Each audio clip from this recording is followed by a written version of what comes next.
स्वामी विवेकानंद का नाम भारतीय इतिहास में ऐसे व्यक्ति के रूप में लिया जाता है जिन्होंने एक कठिन समय में भारत की बौद्धिक और सांस्कृतिक पहचान को फिर से स्पष्ट रूप से परिभाषित किया, जब देश राजनीतिक रूप से पराधीन था और सामाजिक रूप से आत्मविश्वास की भारी कमी से जूझ रहा था।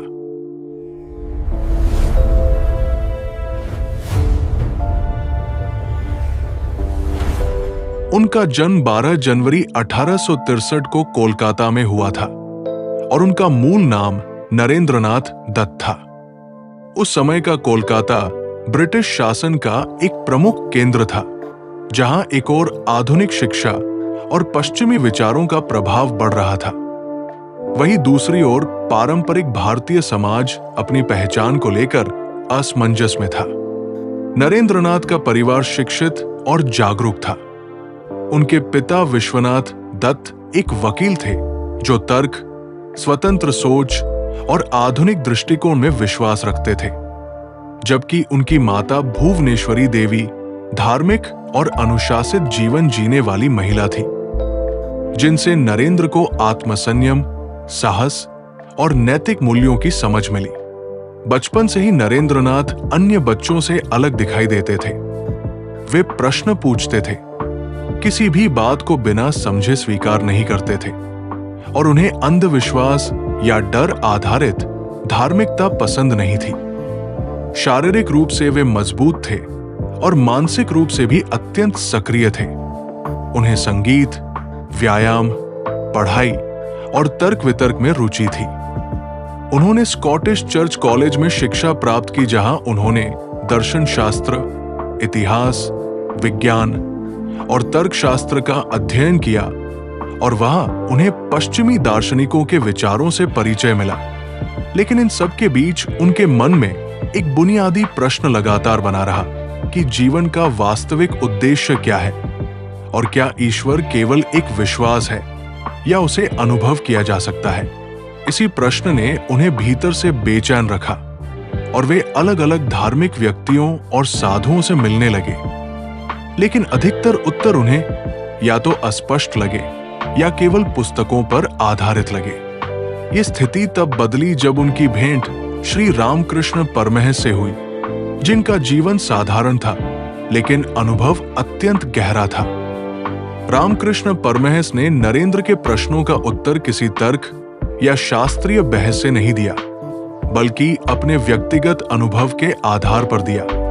और यही बात नरेंद्र को सबसे अधिक प्रभावित करती है, क्योंकि यहां उन्हें पहली बार ऐसा व्यक्ति मिला जो ईश्वर को एक विचार नहीं बल्कि अनुभव के रूप में प्रस्तुत कर रहा था। धीरे धीरे नरेंद्र रामकृष्ण परमहंस के शिष्य बने और उनके मार्गदर्शन में उन्होंने ये समझा कि आध्यात्मिकता का अर्थ दुनिया से भागना नहीं, बल्कि जीवन को पूरी जिम्मेदारी के साथ समझना और जीना है। रामकृष्ण परमहंस की मृत्यु के बाद नरेंद्रनाथ ने संन्यास लिया और स्वामी विवेकानंद के रूप में उनका सार्वजनिक जीवन आरंभ हुआ। संन्यास के बाद उन्होंने कई वर्षों तक पूरे भारत की यात्रा की और ये यात्रा उनके जीवन का सबसे निर्णायक चरण बनी, क्योंकि इसी दौरान उन्होंने भारत की वास्तविक स्थिति को बहुत करीब से देखा। उन्होंने देखा कि देश में व्यापक गरीबी है, शिक्षा का अभाव है, सामाजिक भेदभाव गहरा है और लोगों में स्वयं को कमजोर मानने की मानसिकता विकसित हो चुकी है। उन्होंने ये भी महसूस किया कि भारत के पास ज्ञान और सांस्कृतिक विरासत की कोई कमी नहीं है, बल्कि समस्या ये है कि लोग स्वयं अपनी क्षमता पर विश्वास खो चुके हैं। इन्हीं अनुभवों के आधार पर उनके विचार धीरे धीरे स्पष्ट होते गए और वे इस निष्कर्ष पर पहुंचे कि किसी भी सामाजिक परिवर्तन की शुरुआत आत्मविश्वास से होती है।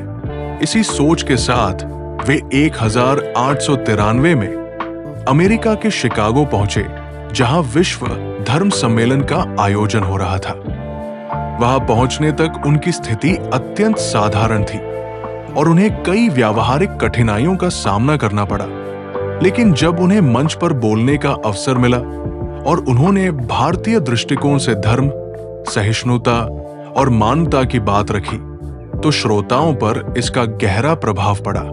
उनके भाषणों की विशेषता ये थी कि वे किसी भी धर्म की आलोचना नहीं करते थे, बल्कि ये समझाने का प्रयास करते थे कि विभिन्न धार्मिक परंपराएं मूल रूप से मानव कल्याण और आत्मिक विकास की दिशा में ही कार्य करती हैं। शिकागो सम्मेलन के बाद स्वामी विवेकानंद को अमेरिका और यूरोप में आमंत्रण मिलने लगे और उन्होंने कई शहरों में व्याख्यान दिए, जहां उन्होंने वेदांत दर्शन को सरल भाषा में समझाया और ये बताया कि आध्यात्मिकता जीवन से कटाव नहीं बल्कि जीवन को बेहतर ढंग से समझने का माध्यम है। उन्होंने ये भी स्पष्ट किया कि सामाजिक सेवा और आध्यात्मिक साधना एक दूसरे से अलग नहीं है और किसी भी समाज की उन्नति के लिए शिक्षा, अनुशासन और नैतिकता आवश्यक है। स्वामी विवेकानंद जाति आधारित भेदभाव के आलोचक थे और महिलाओं की शिक्षा के प्रबल समर्थक थे, क्योंकि उनका मानना था कि जब तक समाज का आधा हिस्सा अवसरों से वंचित रहेगा, तब तक प्रगति अधूरी रहेगी। भारत लौटने के बाद उन्होंने अपने विचारों को संगठित रूप देने के लिए 1897 में रामकृष्ण मिशन की स्थापना की, जिसका उद्देश्य आध्यात्मिक साधना के साथ साथ शिक्षा, स्वास्थ्य और समाज सेवा को एक साथ जोड़ना था।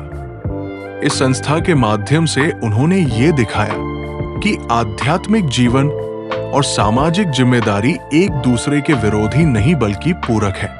निरंतर यात्राओं, व्याख्यानों और कार्यों के कारण उनका स्वास्थ्य धीरे धीरे प्रभावित होता गया, लेकिन उन्होंने कार्य की गति कम नहीं की और अपने अंतिम समय तक वे लेखन, मार्गदर्शन और संगठनात्मक कार्यों में सक्रिय रहे।